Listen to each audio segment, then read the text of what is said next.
எல்லாருக்கும் வணக்கம். ஒரு முக்கியமான விஷயத்தை பற்றி இப்போ நான் உங்ககிட்ட ஷேர் பண்ண போகிறேன்.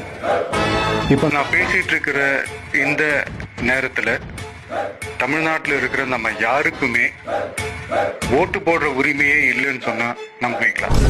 என்னடி இது? நான் நீங்கள் உட்பட யாருக்குமே அது இல்லை. என்ன நடக்குது? நீ தான் நடக்கிற. நான் பயமுறுத்துறேன்னு நினைக்காதீங்க, அதுதான் நிஜமும் கூட.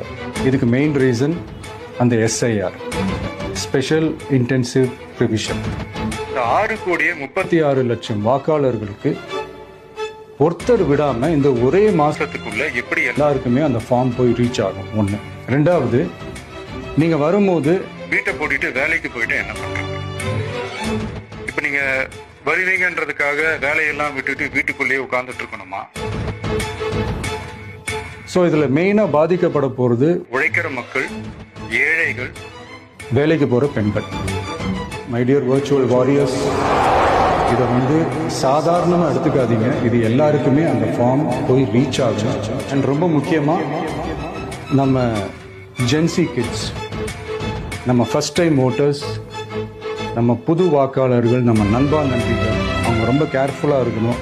நான் ஆல்ரெடி சொன்ன மாதிரி உங்களுக்கான ஃபார்ம், அந்த ஃபார்ம் நம்பர் 6, அதை கரெக்டான டீட்டெயில்ஸோட கரெக்டான உங்கள் டாக்குமெண்ட்ஸை வச்சு அதை சப்மிட் பண்ணுங்க.